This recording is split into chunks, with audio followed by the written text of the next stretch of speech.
weeks ago, 100 million annual recurring revenue Shopify brand contacted me to audit their brand and understand where revenue was dropping off and which channels were working and which wasn't. Here's 5 things that I've digged into and I found could help their brand. So number 1 is the quality of your traffic.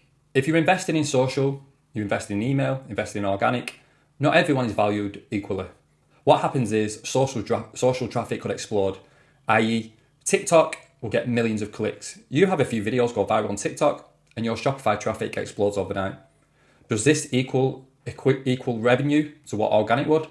Absolutely not, because most of it's going to be junk traffic of people just hitting your website and bouncing off in seconds. At the macro level, this can cause a huge drop off with your conversions. So the tip here is to segment your audiences and understand which channel's driving revenue and conversions and which is not really adding any revenue. Number 2 is non-branded market share. So you need to understand, if you take away your brand search, most brands usually see a steep decline in the quality of non-branded traffic coming to your website. And what you have to do is compare this against your competitors. For example, if you sell clothing, hiking clothing, who's taking all this traffic? Which one of the competitors are taking up bulk of that share?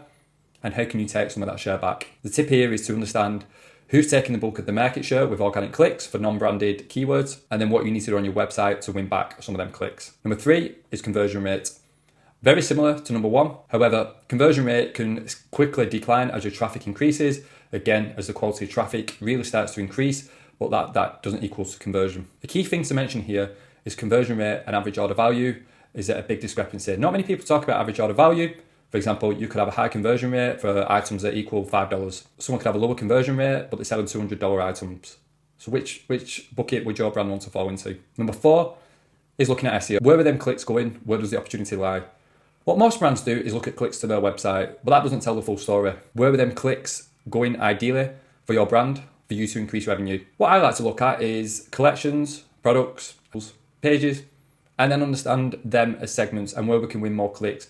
For example, do you have a weak taxonomy? Is your collection architecture poor? Can we increase clicks and revenue within that bucket? Or are your PDPs suffering because they're just not optimized for agentic search, Google shopping, organic search, etc.? Tip here, look where you can increase clicks with high buying intent. Number 5 is Google shopping with Immersion Center.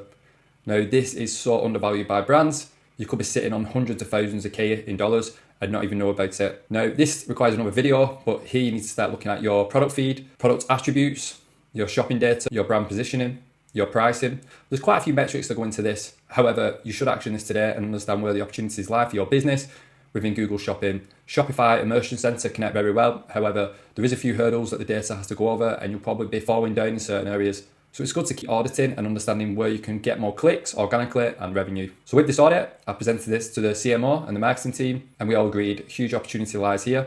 Now, this brand is not one of many kind. Many brands are stuck in the same phase where you'll be driving so much revenue. It's just not equal to what the quality of the conversion and how much more clicks with high buying intent you can pull to your store. Please like and subscribe. More tips on Shopify and e-commerce coming soon.